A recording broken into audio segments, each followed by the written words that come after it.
We are focusing on your greenside chipping, and you've told us that your main issue is directional control, and more specifically, you're tending to hit your shots to the left of target. Now, the direction of our shots is mainly influenced by the alignment of the club face at impact. So this is where we need to start with your technique. However, we need to ascertain whether this is an independent issue or whether it's being caused by another element of the golf swing, namely the swing path. The swing path is the direction of the club head as it moves through impact. And with shots that go to the left with our chipping, we would very often expect to see a swing path that's moving left of target through impact, or what you might call an out to in swing path. To find out whether the swing path is neutral or not, we have a very simple test using a tee. So we place the tee in the ground, about a club head's width behind the golf ball, and as you can see here from down the line, it's just outside of the club head. What this means is that we can make a neutral backswing, and that would be either reasonably straight or slightly to the inside. And if we match the backswing and the downswing, we can hit shots without disturbing the tee.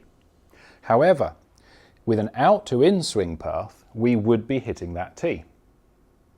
So the first thing to do would be set up like this and hit a few shots and see if you naturally tend to make contact with that tee. If you do, this is the first thing we want to work on. So very simply, we're going to focus on the backswing and the downswing, staying slightly more to the inside so that we avoid that tee. Once we can hit shots without disturbing the tee, we know that the path is definitely not out to in. And what you might find is that your shots are now travelling towards the target, and that means you found the solution. It was an out to in swing path, and once we make the swing path more neutral, we've solved the problem. However, you may find that even though you can hit shots without hitting the tee, the ball still goes to the left of target. And that means it's a club face issue only. Now, during most shots, you'll find that the club face opens on the way back and then closes again on the way down. And this is caused by a rotation of the club around its shaft. So if you make some slow practice swings, you'll notice that the club is opening and closing, and this is linked to the rotation of this lead hand.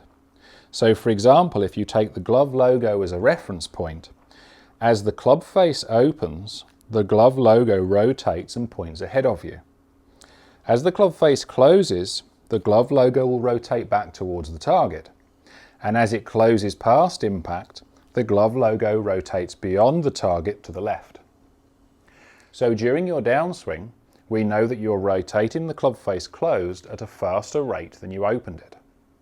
So the feeling is going to be making sure that the club rotates a little open on the way back, the logo of the glove points ahead of us, and then we're going to keep the logo of the glove pointing ahead of us all the way down into impact.